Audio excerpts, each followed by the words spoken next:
Yo, yo, yo, Panther Nation. Welcome to another edition of Pantherology.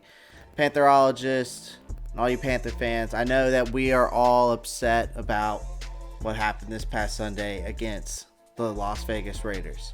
But today I'm gonna talk to you what I learned from that game and why I'm not going to really be upset. Obviously, we lost, and of course, any loss is tough, but I'm not that upset because I feel like we played a really good game. This is a new coaching staff. This is a new quarterback, and this is a new coach that has not coached at this level before until now. So I kind of am giving them a little bit of a break, and maybe I shouldn't. Maybe I should. Who knows? But before we get into today's topic, go ahead and smash that like button, smash that subscribe button, and then comment down below after you watch the video. All right, so, I learned some stuff this week from this loss. It took 3 quarters for the Panthers and the coaching staff to finally find out who makes the team go. I knew that going into this game, and even before all that, Christian McCaffrey makes this team go. But by the time they figured that out, it was too late. After a first quarter touchdown Sunday, Carolina stopped going to Christian McCaffrey, and we fell behind 2 touchdowns. When they did finally utilize McCaffrey, the Panthers took a brief lead in the fourth quarter before Las Vegas came back to win 34-30. Now, it might be a long season for the Panthers defense. I think, obviously, because we couldn't stop the run up the middle with Josh Jacobs. After they averaged in the first half, that unit had 2 3 and outs for the Panthers offense at the start of the second half, allowed the Raiders quarterback Derek Carr and running back Josh Jacobs to get on a roll. It wasn't the best start for the first year Panthers head coach Matt Rule, whose teams have had historic starting off slow before getting better. But I still think there's some promise here, guys. So I did a little bit of a report card and kind of get in with my notes, and I kind of gave a little bit of a grade for each certain aspect of the team. Obviously, passing offense I gave it a B-. I mean, for the most part, Teddy had a good game in his Panthers debut, I thought. The third quarter was not good for Bridgewater, but the Panthers, nor was it for the Panthers as a whole. The Carolina QB made some nice throws, I thought, including a 75-yard touchdown pass to Robbie Anderson in the fourth quarter, which gave the Panthers that brief lead.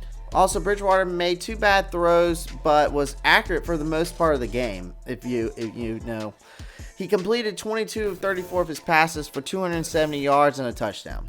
He did not throw an interception, which is a plus, although a couple of passes were nearly picked off. He did throw in a double coverage a couple times, and my anxiety was going through the roof. The offensive line struggled in the third quarter, but held it in the fourth. That allowed Bridgewater more time to find his receivers, including McCaffrey, who through the 3 quarters was only targeted 3 times. Now I'm going to say the rushing offense, I'm going to give you a little grade here. I give him a B. Carolina's running game started slow. When the Panthers did feed McCaffrey, he was able to get going. I mean, he finished the game with 23 rushing yards, 23 rushes for 96 yards, and he had 2 touchdowns. While he didn't reach 100 yards rushing on the day, he did enough to put the Panthers in position to win. McCaffrey obviously finished the fourth quarter. McCaffrey finished 4th in the league in rushing yards last season, but he's still an elite running back. Now, the passing defense, this is where we struggled a lot, and I gave him a D-. The Raiders were able to move the ball against us very easily, get downfield in the second half. They were exposing the Panthers' inexperienced secondary. Noted that the Panthers cornerback Dante Jackson went down with an ankle injury in the first quarter and did not return. And then rookie corner Troy Bry Jr. struggled to stay in front of his man the whole game.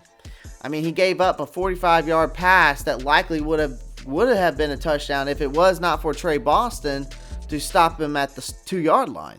Pride was later beat again on a 23-yard touchdown from Carr to Nelson Aguilar. Panthers cornerback Rasul Douglas, who's claimed off the waivers last week, had a huge stop on third down to force the Raiders to punt.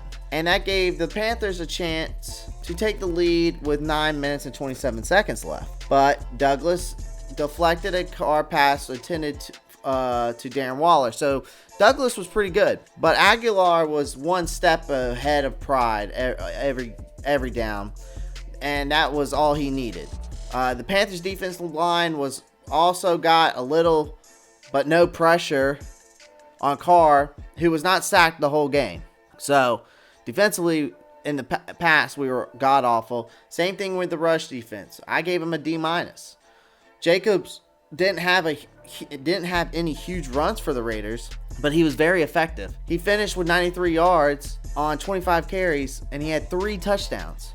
It just seemed like Carolina couldn't bring him down, and the Panthers were terrible last season, as we all know, at stopping the run. They gave up the league high of 31 rushing touchdowns, and it didn't even look much better this Sunday. Next one, special teams, D-. Kicker Joey Slime missed an extra point, and then of course Joe Charlton outkicked his coverage, and the Panthers allowed 18.5 yards per punt return, and Sly did finish 3 for 3 on his field goal attempts. The bright spot was returner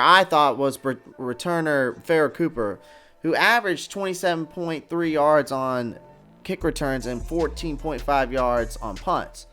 The Panthers signed Cooper, and he was a former Pro Bowler who started at South Carolina this offseason. Carolina in his recent years has struggled to find a consistent return game. Now, coaching, this is where I was really teed off, so I gave him a D+. Coaching staff put Carolina in position to win, but they made some questionable decisions all game that I did not understand. And it appeared to me that they forgot to use their best weapon in McCaffrey in the second and the third quarter. I mean, the running back who had over 1,000 yards rushing last year and over 1,000 yards receiving in 2019, he was only targeted 3 times through the 3 quarters. It just doesn't make sense to me. Why would you not want to use him more? I mean, the Panthers coach used McCaffrey more frequently late in the game, and as a result scored a touchdown in the early fourth to cut the Raiders' lead to 27-22. But by the time and then McCaffrey's second rushing touchdown of the game, they took the lead after the 75-yard pass from Bridgewater to Anderson, but a short time later they gave up the lead back. So the Carolina staff did not do a good job of running the 2-minute drill at the end of the game. The Panthers ran 30 seconds off the clock after McCaffrey failed to get a first down, especially on third and 4 and on fourth down. Carolina decided to run with fullback Alex Arma instead of McCaffrey. The fourth down conversion fell short, and the Panthers lost the game. I get that Alex Arma is a bigger guy and he's more of a power guy because he's a fullback, but McCaffrey can do just as much as any other back in this league, and he can get those fourth and third downs. That's why he's elite. That's why he's a Pro Bowler. That's why he had 1,000 yards rushing last year. That's why he had 1,000 yards receiving. Use him. As much as I am frustrated with this, guys, but that's what I learned from this. You know, that's what it's gonna be. I think this year for us is a learning experience.